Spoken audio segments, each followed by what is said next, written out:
At exactly 30 seconds in the hearing detonated like glass shattering against concrete, the sound reverberating through the chamber with the violence of a building ripped open by dynamite. Donald Trump sat back with a smirk, but the numbers on the oversized display behind him cut through the air sharper than shrapnel. 2 million siphoned from emergency housing funds, leaving 500 families scattered in the cold, their roofs repossessed, their lives splintered. Bloodless on paper, but every digit carried the echo of broken bones, abandoned children, fathers folding in humiliation. The audience leaned forward, eyes wide. Who would speak for the ruined? Who would slice through this theater of arrogance with a line no one could forget? The chamber itself seemed to breathe in menace. The lights hummed with surgical intensity, pinning every face under merciless exposure. The air bled like an open wound, every inhale heavy, every exhale cutting. The oak-paneled walls whispered secrets of past battles, of truths dragged screaming into daylight. In the gallery, families shuffled nervously, clutching photographs of homes now padlocked and dark. A woman in the second row mouthed a name under her breath like a prayer. Daniel, age 12, sleeping last night in the back seat of a borrowed car. Barack Obama stepped into this atmosphere with calm precision, not raising her voice, not rushing her pace. She carried a slim folder as though it were an unsheathed blade. Every step turned silence into sharpened steel. Trump sneered, his voice a carnival bark. You know what they call me? They call me a builder. Nobody builds better than me. The words hung cheap, like paint peeling from rotted drywall. Obama did not look at him yet. She looked at the families, at Daniel's mother, at the veterans in row 3 who had fought for a country that now locked their children out of shelter. The silence shifted, now with fangs. She placed her folder on the desk, its spine heavy as a judge's gavel. The leather creaked, and the sound alone was enough to hush a heckler in the back row. She finally raised her gaze and locked it on Trump. The smirk faltered, if only by a fraction. The camera zoomed in, broadcasting that fraction to millions at home. Obama spoke, her tone almost a whisper, yet sharper than any scream. 2 million stolen from roofs, 500 families torn open. And you call yourself a builder? Tell me, Mr. Trump, when a boy named Daniel freezes in a car tonight, what exactly have you built? The crowd gasped, as though oxygen itself had been sliced. Phones lit up instantly, comments flooding screens. A grandfather in Cleveland shouted at his television. A teenager in Houston replayed the clip and sent it to friends. The words spread like fire on dry grass. Trump leaned forward, jaw tight, eyes flashing anger. But the chamber itself seemed to tilt toward Obama now, the weight of truth pressing down like a storm about to break. The silence had not even settled when Trump lurched forward, his voice trying to seize back control, loud and jagged as broken glass. You're making it sound worse than it is. Nobody suffered.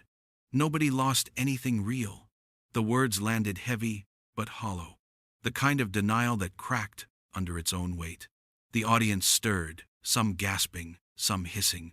The families in the gallery whispering names of their loved ones who had lost everything. Obama's hands moved with surgical rhythm. From the folder, she slid out the first document. A single sheet, thick as pressed bone. The seal of the Department of Housing glaring in blue.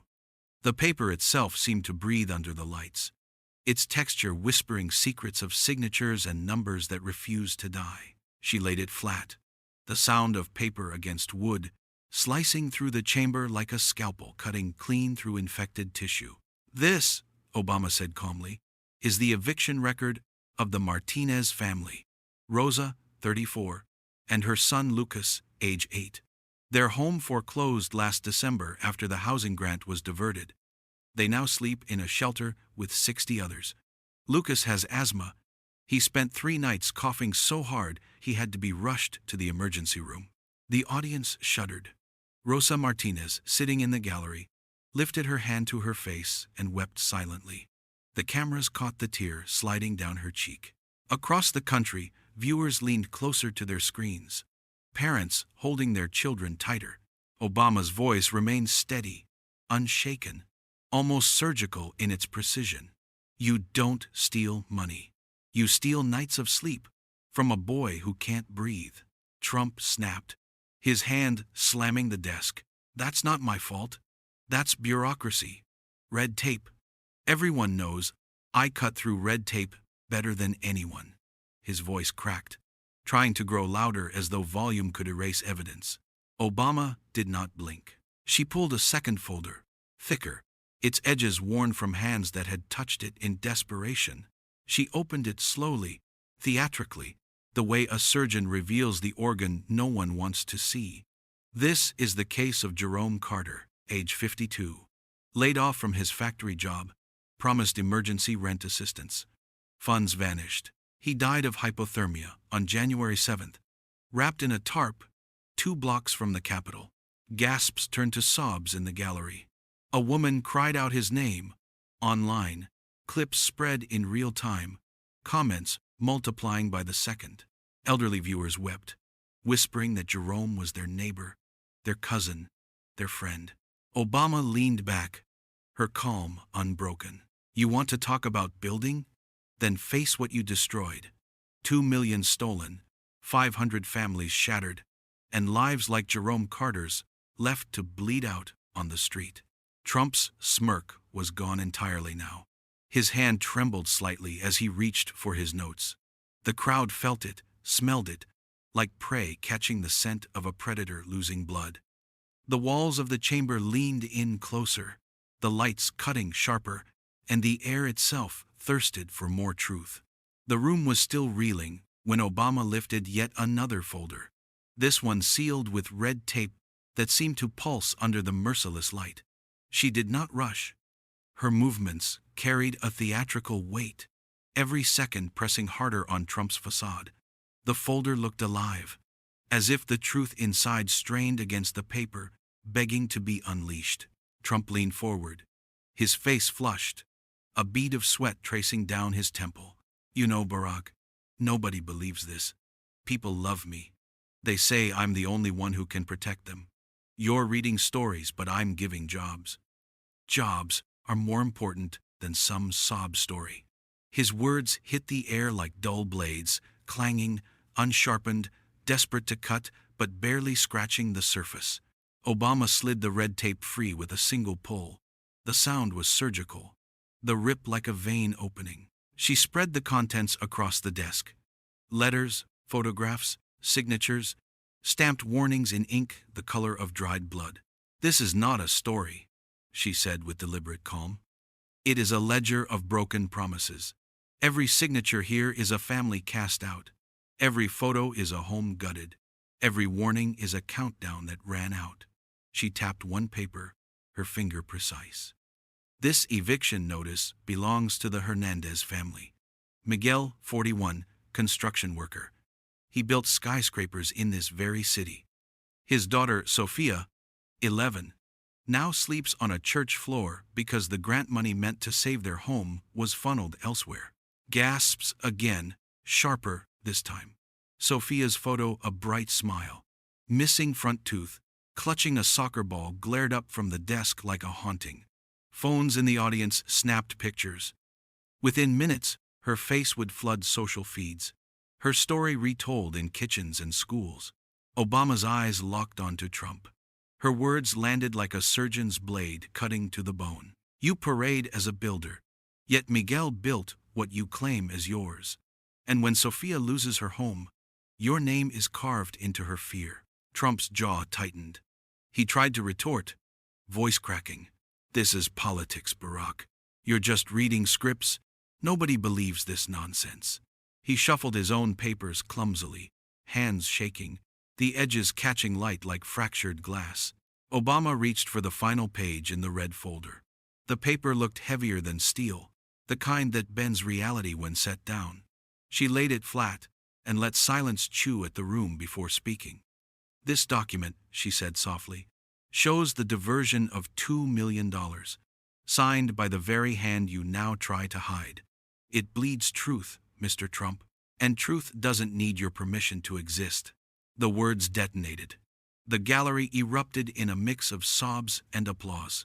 Some families stood, clutching each other. Online, the phrase was already trending. Truth doesn't need your permission. Children whispered it to their parents. Teachers scribbled it onto classroom boards. Trump's face contorted, his bravado unraveling thread by thread. The smirk was long gone. The sweat now dripped in lines.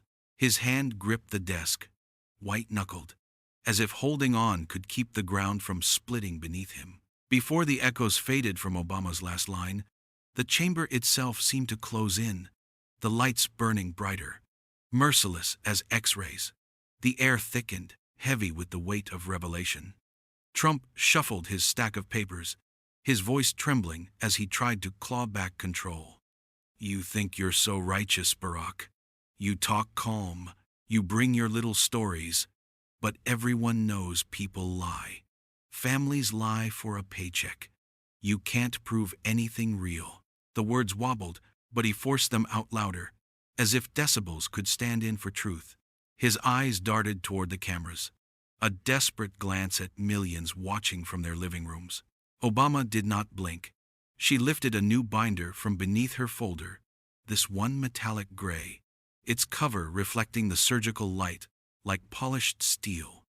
The weight of it boomed against the desk. When she set it down, the sound carried through the chamber like the toll of a bell. "This," she said evenly, "is a ledger of destruction signed in your own hand. It lists every diverted payment, every check rerouted, every family name stamped as collateral damage." She opened it slowly, pages rustling like a storm building. The documents did not lie still. They pulsed under the spotlight, bleeding ink that seemed alive. She slid one page forward. Here is James Walker, age 70, a veteran who served 2 tours. He lost his home of 40 years because emergency funding was gone. He died in a motel, alone, with a half-written letter to his grandchildren beside him. Gasps became sobs. A woman in the gallery covered her mouth and whispered, "That was my brother." Obama did not flinch. Her hand rested on the next page. Here is Angela Price, age 29, a single mother of twins. She worked 2 jobs. She lost her apartment when the rent grant was drained. She now lives in a shelter where her children sleep under flickering lights, listening to rats scratch at the walls. Trump tried to interrupt, his voice higher now, brittle, breaking. "These are exaggerations. Sad stories, maybe. But I didn't sign anything. I didn't take the money." His hand slammed down, but the sound was hollow, echoing his unraveling. Obama's fingers tapped the signature line on the document, the ink sharp as a knife edge. The camera zoomed in, broadcasting the unmistakable scrawl of Trump's name to millions of screens. "Justice doesn't scream," she said, in a voice calm enough to slice. "It documents." The chamber erupted. Applause burst like fireworks. Sobs mingled with cheers. The gallery a storm of raw human reaction. Across the country, living rooms exploded with voices, children asking parents what the words meant, grandparents whispering that they had waited decades to hear such clarity. Trump's face drained of color. He fumbled for words, each syllable thinner than the last. His once booming tone now cracked under the weight of the documents that lay before him, breathing, whispering, bleeding truth. His collapse had begun, visible to every soul watching. The chamber quivered in the silence that followed, like a theater after its curtains have been torn down. Trump sat rigid, pale, his hands clutching the desk as though the polished wood might anchor him. But the weight of what Obama had laid bare pressed harder than gravity. The audience could feel it. The walls leaned closer. The lights cut deeper. The very air gnawed at him, hungry for confession. Obama did not rush. She let the silence breathe, let the collapse grow visible, then reached for a final envelope. This one was plain white, sealed in wax, heavy enough that when she lifted it, the desk groaned faintly. The room seemed to know what was inside before she even cracked the seal. The paper slipped free, pale against her hands, the edges sharp enough to wound. She unfolded it slowly, each crease snapping like a whip. When the page was revealed, the ink glared under the lights. A breakdown of the diverted 2 million, line by line, account by account. The names of contractors, shell companies, and signatures told a story louder than any speech. "This," she said in a voice so calm it thundered, "is the map of destruction. 2 million stolen, 500 families displaced, 3 deaths directly tied to that theft. Jerome Carter, 52. James Walker, 70. Angela Price's twins, age 4. Still alive, but coughing under fluorescent bulbs because of it. These are not numbers. These are bodies. These are children. This is blood on paper." Gasps erupted. A man in the gallery shouted, "My God!" and buried his face in his hands. Rosa Martinez clutched her son's photograph to her chest, shaking. Phones lit up everywhere, live streams exploding, comments flooding faster than screens could scroll. Across the nation, vigils began forming spontaneously outside shelters, outside city halls. In Detroit, a group of workers lit candles with James Walker's name written on scraps of cardboard. In Houston, children chalked Sofia Hernandez's missing tooth smile onto a schoolyard wall. Trump's voice cracked into the chaos. "This is fake. This is fraud. You think you can destroy me with paper? I've beaten worse than this." But his words staggered, each one a step closer to collapse. His face glistened with sweat, his breathing shallow, his once defiant jaw trembling visibly under the cameras. Obama looked at him, her gaze steady, her words honed to a scalpel. "You don't steal money. You steal time. You stole James Walker's last winter. You stole Jerome Carter's last chance. And tonight, you are stealing Sofia's sleep. That is your legacy." The line detonated. The audience erupted into a roar of applause and tears. At home, viewers froze, rewound, replayed again. Children whispered it under their breath like scripture. Elderly couples held hands tighter. The phrase climbed into headlines within minutes. "You don't steal money. You steal time." Trump slumped back, his mouth open but voiceless. The collapse was complete, not just political but human. His bluster bled out before millions, leaving only silence, and the truth breathing louder than anything he had left.